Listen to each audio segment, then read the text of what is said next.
Before you come to beg on the door, forgive me, Delilah, I just couldn't take anymore. Whoa!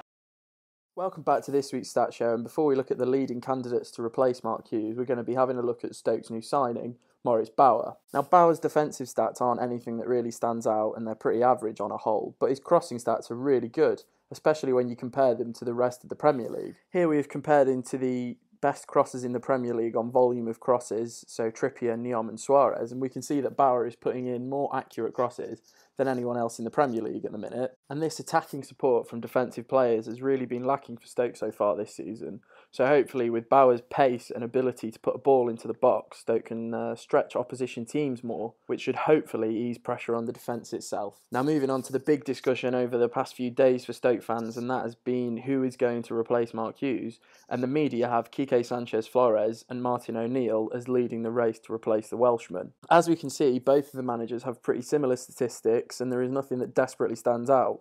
Flores pips O'Neill just on points, whilst O'Neill pips Flores on goal difference. But unfortunately for Stoke fans, we can see that they both average about the same amount of goals per game, 1.32, and it's not desperately exciting, but perhaps this is something we're going to have to give to stay in the league. Now here we're looking closer at Flores' Espanyol and the effect he had when he came in there. But before we get into it, this isn't any insider information, this is just simply because the statistics for Flores' time at Espanyol are much easier accessible than any of O'Neill's spells due to how long ago they were.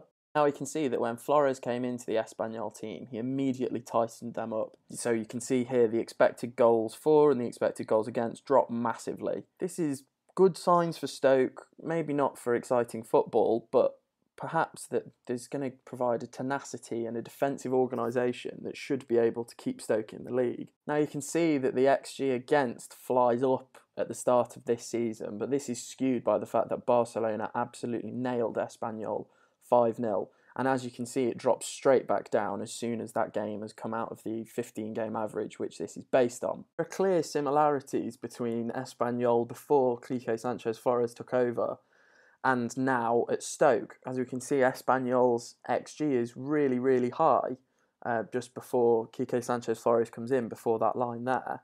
And if we move on to look at Stoke, we can see that Stoke's is also really quite drastically high. And while Stoke's expected goals is not desperately high, it's not of great concern now, as it's clear that it is the defence where the problems are in the Stoke side.